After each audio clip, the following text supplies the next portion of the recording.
High welcome you to learn English. நீங்கள் ஒரு பலசரக்கு கடைக்கு போகிறீங்க. பலசரக்கு கடைக்கு இங்கிலீஷில் கிராசரி ஷாப். கொஞ்சம் பெரிய கடையாக இருந்தால் சூப்பர் மார்க்கெட் அப்படின்னு சொல்கிறோம். ஸோ ஒரு சூப்பர் மார்க்கெட் நீங்கள் போகிறீங்க, அங்கே பாசிப்பயிறு வாங்கணும். அது எங்கே இருக்குது அப்படின்னு நீங்கள் இங்கிலீஷில் கேட்கணும். ஸோ அந்த பாசிப்பயிருக்கு இங்கிலீஷில் என்ன, அதை நீங்கள் கண்டிப்பாக தெரிஞ்சு வச்சுருக்கணும். இங்கே நான் கொடுத்துருக்கேன் பாருங்களேன், தால், லென்டில்ஸ், கிரீன்ஸ், ஸ்பினாச், லெட்யூஸ், இது எல்லாத்துக்குமே தமிழ் மீனிங் என்ன அப்படிங்கிறத டிக்ஷனரியில் பார்த்து தெரிஞ்சுக்கோங்க. இப்போ நம்ம அந்த கேள்வியை எப்படி ஃப்ரேம் பண்ணுறது அப்படிங்கிறத பார்க்கலாம். எனக்கு பாசிப்பயிறு வேணும், அது எங்கே இருக்குது, இந்த கேள்வியை கேட்க போகிறோம். அதே மாதிரி நீங்கள் எனக்கு பாசிப்பயிறு எங்கே இருக்கிறது என்று சொல்ல முடியுமா? வீடியோ பாஸ் பண்ணிவிட்டு சொல்கிறதுக்கு ட்ரை பண்ணி பாருங்கள். இல்லைன்னா இந்த மாடல் பாருங்கள். எனக்கு பாசிப்பயிறு வேண்டும், அது எங்கே இருக்கிறது? I want. ஐ அப்படின்னா நான், இல்லைன்னா எனக்கு. வாண்ட் அப்படின்னா வேண்டும், விருப்பம் அப்படின்னு அர்த்தம். Green gram, I want green gram. Where is that? Where அப்படின்னா எங்கே. சிம்பிளான question, where is that. Okay, அதே கேள்வியை could you tell me where green gram is, இந்த மாதிரியும் கேட்கலாம். ஒரே கேள்வி வேறு வேறு மாதிரி கேட்குறோம் பாருங்கள். I want green gram, where is that.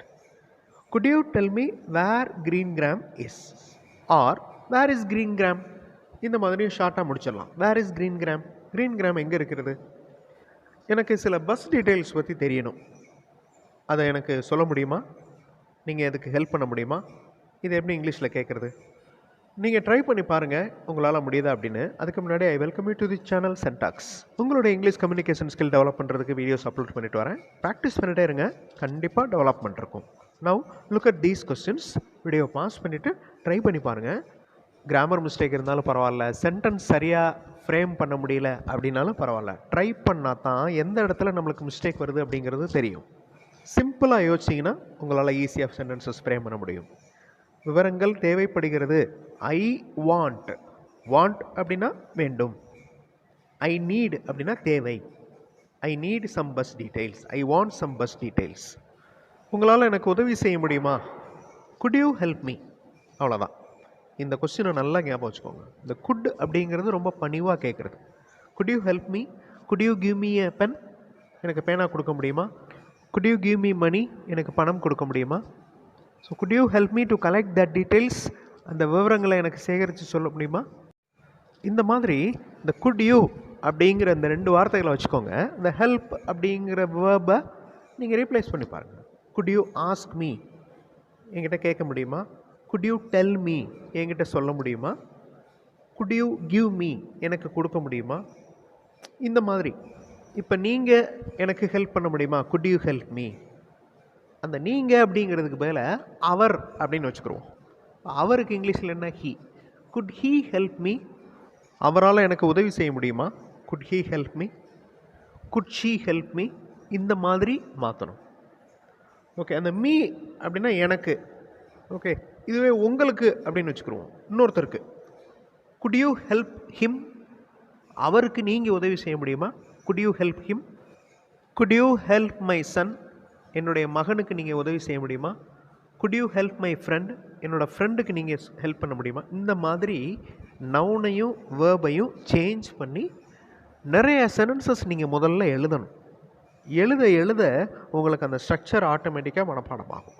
Then step by ஸ்டெப்பாக நீங்கள் சென்டென்சஸ் ஃப்ரேம் பண்ணி பேசலாம். ஸோ இதுதான் ப்ராக்டிஸ், ஸ்போக்கன் இங்கிலீஷ் ப்ராக்டிஸ். இப்படி தான் ப்ராக்டிஸ் பண்ணணும். நம்ம வெறும் சென்டென்சஸை நம்ம ரீட் பண்ணிகிட்டே இருந்தோம்னா ஒரு சுச்சுவேஷன் வரப்போ பேசுகிறதுக்கு கஷ்டமாக இருக்கும். ஸோ இந்த மாதிரி நீங்கள் ப்ராக்டிஸ் பண்ணுங்கள். So could you help me அப்படிங்கிற அந்த ஒரு கொஸ்டினை வச்சு நம்ம நிறையா சேஞ்சஸ் பண்ணோம். அதே மாதிரி do you have that details, நீங்கள் அந்த விவரங்களை வைத்திருக்கிறீர்களா? இப்போ யூ அப்படின்னா நீங்கள், இல்லைன்னா நீ. ஹாவ்னா வைத்திருத்தல், தேட் அந்த, டீட்டெயில்ஸ் அப்படின்னா விவரங்கள்.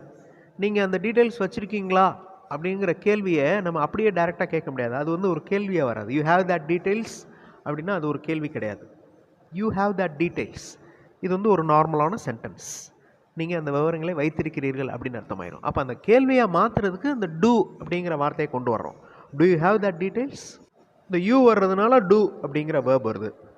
இதுவே அந்த யூக்கு பதிலாக ஹீ அப்படின்னு வச்சுக்கிறோம். அவர் அந்த விவரங்களை வைத்திருக்கிறாரா அப்படின்னு கேள்வியாக கேட்குறதுக்கு does he have that details அப்படின்னு கேட்கணும். ஸோ சிம்பிளானது தான். ரொம்ப ரொம்ப சிம்பிள். ஒரு வார்த்தையை நம்ம ரீப்ளேஸ் பண்ணோன்னா அதை எதுக்காக ரீப்ளேஸ் பண்ணணும் தெரிஞ்சுட்டு அதை அப்ளை பண்ணி பார்க்கணும்.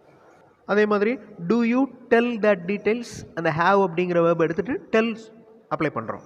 நீங்கள் சொல்ல முடியுமா? Do you tell that details, does he tell that details, அவர் அந்த விவரங்களை சொன்னாரா? ஸோ இந்த மாதிரி நீங்கள் ப்ராக்டிஸ் பண்ணுறப்ப உங்களால் கண்டிப்பாக ஒரு சுச்சுவேஷனில் இங்கிலீஷில் பேச முடியும். அடுத்த வீடியோவில் இன்னும் நிறையா ப்ராக்டிஸ் பண்ணுவோம். தேங்க்ஸ் ஃபார் வாட்சிங் and thanks for your valuable comments.